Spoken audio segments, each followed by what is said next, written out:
गेली 80 वर्ष या देशाने केलेली वाटचाल ही अनेकांना थक्क करून सोडणारी आहे। विशेषतः प्रधानमंत्री मोदीजींच्या नेतृत्वात गेल्या 12 वर्षामध्ये जगातल्या चौथ्या मोठ्या अर्थव्यवस्थेपर्यंतची वाटचाल ही विलक्षण आहे आणि त्यासोबत 25 कोटी लोकांना गरिबीतनं बाहेर काढण्याचं कार्य आपला देश करू शकला ही खरोखर आपल्या सगळ्यांकरता समाधानाची बाब आहे। आज आपण विकसित भारताकडे वाटचाल करतो।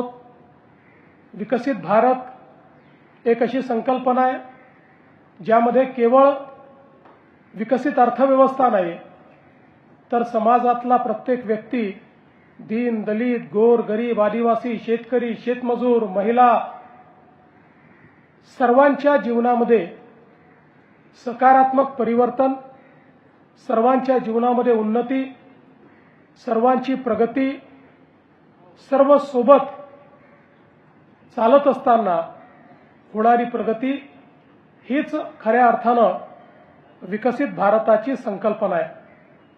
आणि या विकसित भारताच्या संकल्पनेमध्ये सर्वात महत्त्वाची भूमिका जर कोणाची असणार आहे तर ती या महाराष्ट्राची असणार आहे। महाराष्ट्र हे आपल्या देशाचं ग्रोथ इंजिन आहे। देशाच्या विकासातलं एक अत्यंत महत्त्वाचं उपकरण म्हणून महाराष्ट्राकडे आपण पाहतो। छत्रपती शिवरायांनी जी शिकवण दिली त्या शिकवणीवर आधारित आणि भारतरत्न डॉक्टर बाबासाहेब आंबेडकरांनी जे संविधान दिलं त्या संविधानाला अनुसंगून महाराष्ट्र सातत्याने विकास करतोय।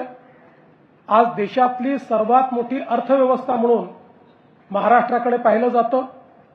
मला अतिशय आनंद आहे की याही वर्षी पहिल्या 6 महिन्यामध्ये आपण महाराष्ट्राचा जो आर्थिक विकासाचा दर आता मोजलेला आहे तो जवळपास 8.8% आहे। आणि विशेषतः आपण जो प्रयत्न करतोय की प्रत्येक जिल्हा हा ग्रोथ इंजिन झाला पाहिजे त्यामध्ये जवळपास 13 जिल्ह्यांनी आपलं टार्गेट पूर्ण केलं आहे आणि इतरही जिल्हे त्याच पद्धतीनं विकासाकडे अग्रसर आहेत।